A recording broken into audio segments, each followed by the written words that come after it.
Yuri was created by two brothers, one creating the music and programming the game, and the other drawing the game's stunning landscapes and spawning the birth of the character Yuri. I love supporting devs like this that have a passion and a vision to create something all their own. Visually, the game is impressive and drew me in right from the start. It looks similar to Hue, another indie platformer on Switch, which makes sense considering they are both hand-drawn platform adventure games. The atmosphere completely gives me the same vibes as Gris or Journey. You are traveling through a beautiful world full of life and beauty, and a big part of the adventure is exploring these environments. Whether it be a mysterious forest in the bowels of the earth or even in space, you will really feel a part of the world of Yuri. My favorite level had to be the one where you are traveling through a house. It involved more puzzles than the previous levels and just felt so cool to travel through the house as a small being. I love climbing over books, knocking over plates, and trying not to drown in the kitchen sink. Not only does the art style pull you in, but the incredible use of sound is what gives you total immersion. In fact, there is music with each of the 17 levels, but it isn't heard much. Instead, you hear the owls chirping, the waters rushing, the wind blowing, and a whole slew of sounds from nature. It's akin to being in the world of Breath of the Wild. There are music tracks, but it's really the ambience of the nature that sets the tone. The sound design is the best part of the entire game and cannot be understated. Now, the orchestral score is also a delight, and I wish it was played a little bit more, but I can understand why it wasn't. The tracks very much supplement the world, just like in Breath of the Wild, but the music can be appreciated outside of the game as well. In fact, there are regular concerts of the Yuri soundtrack in France where the game was developed.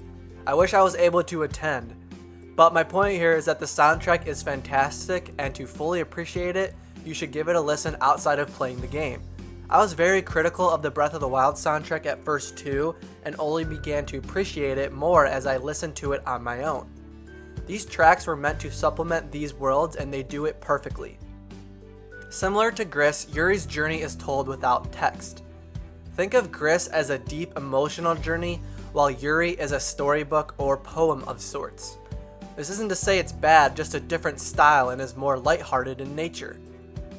I could be completely wrong, but my interpretation of the story is that Yuri is dreaming and you are traveling through his dreams, hence why you are attached to your bed.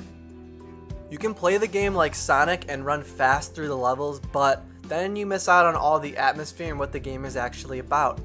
I'd recommend to play the game more like Gris. Take your time to admire all the sights and sounds, appreciate the journey, and uncover all the secret areas. Most of my enjoyment came from finding hidden creatures, discovering new bugs, and just exploring the world.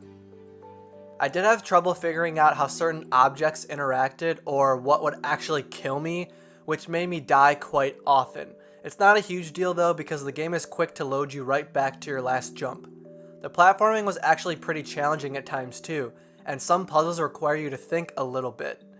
If you're going for 100%, you will often backtrack and collect all the little blue orbs. In this way, the game could be considered a Metrovania as well.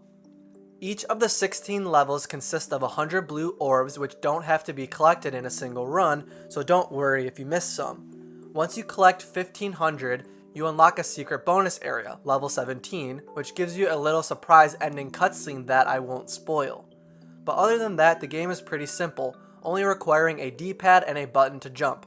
It makes sense considering this game was originally on Apple Arcade, so don't expect a game full of complex mechanics. After all, it's a platformer. The core mechanic should mostly be just jumping around.